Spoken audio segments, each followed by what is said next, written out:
Well, we're going to find out. Sheth, I mean, he looked really nice in that game. I mean, he played the great game versus Thorzade. I didn't get to see his second matchup, but he looked very good in the last game. And it looks like we're going to get started here as the countdown has begun. Cloud Kingdom LE will be the arena of battle.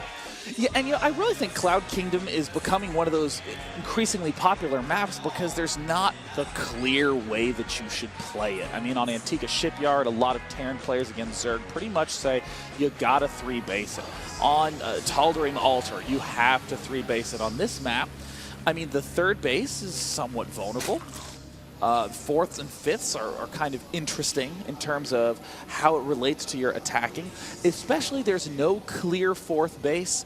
This one at the right has a very different feel from this one at the left. And the number of counterattack paths are pretty staggering when you hit that mid and late game. You know, the other thing I'm quite noticing, at least in the versus Zerg games, is that Zerg seems to have a harder time in the late game if they cannot continuously keep that creep spread to the middle. Oh, absolutely. Now, we've seen it really happen and have big effect in the ZVT matchups. I mean, you know, they're going to the late game ultras and whatnot, but we've seen it be the exact same way in the versus Protoss games as well. So, you know, will this go to a late game? We're going to find out here very, very, well, not anytime soon, but I would not be surprised if this one actually did go to a later game similar to the last one we just saw. Well, already we're seeing something very weird. A pylon in the main against Zerg. And there it is, rallying the 14th probe out. Sometimes we see the pylon here for a wall off. Almost always we see a pylon at the front for an expand, but it looks like we're going to see SaSe go pylon, pylon. This is a very interesting, weird way to open up against a Zerg player, where if you can especially spot the two overlords as they move across, you can know if he's 6-pooling or not. And if he is, you can build the forge in the main base, and then it doesn't die, as it does a lot of times when you're auto-building the forge at the front. Very interesting consideration given there, and the probe is going to find out soon. In fact, look at the probe. He is going to be able to stop that. Oh, move into position. Oh, he did get it. And he will it be pylon, pylon, pylon out of SaSe? That would be amazing. Oh, well, no, he lets it go down. Yeah. Nope, he threw down the Nexus too, which is understandable. A lot of times you're either getting one or the other. I'm sure that he wants the Nexus over the pylon for the block. Zerglings will be out here momentarily, but I mean, just now, Sheth is seeing what he's, you know, what's at the front. The forge going down, the gateway going down. He's going to very much know this was a Nexus first. And first Zerglings are out and about on the map. This is just a pretty bold play by SaSe all around. This can be a little bit of a problematic wall-off if you don't build the cannon flush right there. It looks like SaSe more than prepared, plants it down promptly in the main base. We see is up at 19 probes and has not that much chrono boost saved up on that main nexus. And we see the pylon going down for the nice, comfortable block. And Sheth, might be able to take this one pylon down. Yeah, absolutely. Or cancel into the second one, and there it is. And, of course, good surface area for the second pylon. Wow, oh my gosh. If Sheth picks off this pylon, that's actually a pretty significant boost right there for Sheth. He wants to try to threaten as long as possible to force those two pylons to finish. But if Sheth loses an Overlord, that is just a big backfire. Yeah, you know, just like the last game, he manages to get out of there just in time. Meanwhile, moving in, Overlord in the south will also see what is going on. So he's got good vision, knows nothing quite. Oh, and look at SaSe already setting up a block at the third here. As he threw down the photon cannon, he does not want to let that get up. Oh, and look at Sheth has already thrown down the two geysers. Looks like he was never intending on going 3-base in the first place. Yeah. That's exactly the case, as there it is, finishing up right now. He's got his Lings out, just droning up at this point. Gonna get speed as his gas has begun. And over on the other side, the Psy-Core now finished up. But no units out at all from those gateways for SaSe. It's the first thing he's going to get. He's just going to wait for the Psy-Core to finish up. Oh, and look at that. The cannon forces a cancel. At least he got it. At least he got the cancel. It does look like SaSe is building gateway number 2, a kind of unusually cautious play.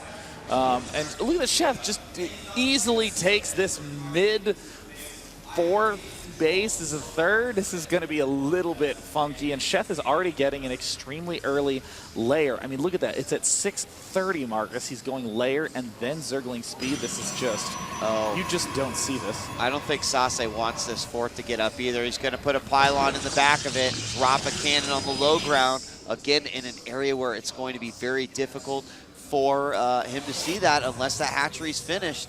So this is really unfortunate for Sheth. If the cannon does go up, he's just waiting for the pylon to finish here. Oh, this is going to be just terrible news for Sheth. We also see the Dark Templar follow up for SaSe, getting the Dark Shrine in the main base. We also see that layer tech is coming up. Roach Warren, Evolution Chamber is researching the +1 attack upgrade. And right now, I mean, I really think that SaSe is in pretty good position at this point in time, despite all the craziness that happened at the outset. Yeah, and there we go. We see this go up just as the cannons are finishing up, and he will lose that hatchery. Yes, it's really unfortunate for Sheth there. Now, I mean, he did get the other cannon, but he's so far from a third base right now. I'm really not sure exactly how that's going to have effect on his game overall, but he needs to get it up as soon as he possibly can. Meanwhile, SaSe adding on more gateways, getting the Robo facility up. He is walled in and really late warp gate, coming in at around 8:45. And what's so nice is that he has this forward pylon, so he has a clear place where he can warp in the DTs. Cannon Rush plus DT tragically works very well in combination. Yeah. And there we see two Dark Templar making their way to Sheth's third attempt at a third base. And there are no Overseers out quite yet. In fact, he might just go right past it. Very wise decision here by SaSe. He can move in, start to do a ton of damage here inside the natural as well as inside the main if he splits these DTs up. And there it is, the split at the ramp. No, he decides against it. He's going to send both DTs into the main. Oh. Still no Overseer. And there's the damage that's starting to go down. How quickly will it take Sheth to react? And there it is. Has lost just a few workers, but already Sheth has just been in a terrible position from start to finish due to all the insane harassment. And now it looks like so many workers falling down, 14, 15. SaSe is currently not even lost any units, really. Yep, first DT just went down, second one right there.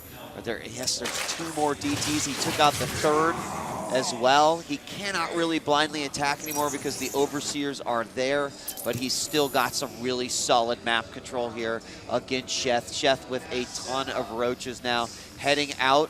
And here comes the Warp Prism. It has not been spotted quite yet. It will be seen soon. It's going to pick up these two DTs. And, you know, this is honestly kind of one of these rough situations where you are thinking, you know, ooh, I see him going for this really, really late expansion. Let me try to just pick it off right off the bat. And this has seemed to screw up Sheth's entire build order. Has just been unable to cope with all these various forms of assault. And now it looks like SaSe is dropping in the main base, obliterating this worker line yet again. SaSe looking so strong, and hello to all the people in the main house who just tuned in, and people perhaps from over on the other stream right now. SaSe in total control of game 2. Liquid Sheth is up 1-0 right now, but I don't think he'll be up 1-0 for long as DTs have killed off a whopping 31 workers. Yeah, I mean, just the start of this game worked out great for SaSe. He was able to deny that third. He denied a fourth as well, using nothing but a few cannons. Now the gateway's going down, and SaSe's ground army is going to be moving out, gets rid of those changelings, and there's really not that big of an army here. It's mostly roaches out and about for Sheth, but it's those DTs that continue to do a ton of damage here. The Warp Prism going back and through the main, and the Overseer is not there to help out. Oh, if Sheth can just kill off this Warp Prism, he can immediately get that mental burden lifted, but Dark Templar still picking off workers in the main. There we go. Finally, it did go down, and I think he, oh, hold on, he's gonna move in position. He sees the Overseer, he blinks on top of it, doesn't know that these roaches are here quite yet, but... Oh, he's gonna... Oh, surprise! And it looks like Roach is hitting from all sides, but there are so many Blink Stalkers. Roach is coming in the back, Roach is at the front, but there's just so many units from SaSe, and there's the good game. SaSe ties the series up 1-1, but because Sheth won on Entombed Valley, he gets the choice of the final map in that set. Yeah, and I mean, really solid game from SaSe. What you missed here, just catching up. Game 1, we saw a really unique opening out of SaSe. He actually did an enormous amount of damage to Sheth early on. He decided to open with about 5 or 6 Phoenixes. He cleared out nearly every single Overlord on the map. He had Sheth supply blocked like 3 or 4 Overlords down, but somehow Sheth still was able to come back. He took control of the middle of the map and eventually pushed forward to victory. But in that second game, it was SaSe who had a plan. He didn't want to see Sheth get a 3rd base. He was very successful in just that. And now this means that Sheth does have the chance to get a possible win against SaSe, a player who has knocked him out of almost every tournament they've played in together. The map choice is going to be Daybreak, which is Sheth's favorite map. It's a Zerg favorite map. And of course, I wanted to remind everyone that right after this series, we are going to be hopping directly into the Group C matches with no break because we have to be out of here very soon. The venue closes at midnight, so we are going to be blasting through matches. We'll be bringing you Bomber versus MC right after this game because I thought that would be important to you. Definitely. All right, well, Daybreak is going to be the next match. We're going to make sure both players are ready to rock and roll. And we'll be finishing off Group B, and then moving on to Group C, and eventually D. There's Daybreak. You can see that this is a map there's Zerg's a ton of games that have been played on this. I mean, it's crazy to think that there has been almost 100 different, or 100 more wins for Zerg than Protoss on this map. Yeah, totally crazy. Now, it looks like Sheth just reviewing last replay really fast, just trying to see what possibly ended up going wrong. But let's talk a little bit about, on a map like Daybreak, what are you thinking is going to be the likely Zerg play on this particular map? Well, I mean, the obvious play is to go ahead and go for that quick 3 base, go for the massive roaches and push forward, try to do some damage, prevent your Protoss from getting the 3rd base up. Typically what you'd expect to see. But SaSe is a player that, hey, I might just make 7 Phoenixes and go after it, try to disrupt your ability to get a 3rd. He may just let that natural go down and try to cannon up the 3rd. I don't know, but one thing's for certain is I think that we'll see SaSe do something to try to stop Sheth from getting to that point, just like we did in game number 2. The interesting thing to me is that we haven't seen the traditional SaSe play in Protoss versus Zerg. I mean, almost always SaSe is opening up with robo-based play, getting a ton of Immortals, pushing really hard, but for some reason, just not really been employing that. I mean, going for the crazy air play, going for the crazy DT drop. And I know that SaSe said, yeah, I'm going to be doing something different. But I mean, the amount of crazy wins that he has pulled with that robo play is astounding. Yeah, and I don't know, sometimes you just want to mix it up a little bit. As many players have said before, sometimes you just get tired doing the same thing over. Sure, a win is a win, and people like to play to win. But I can understand that. SaSe has shown some unique and kind of fun builds this entire weekend. So I actually want to take a look at Sheth's main player page for a moment and talk a little bit about, Sheth's history as a player who lived in Korea for quite some time, playing competitively there.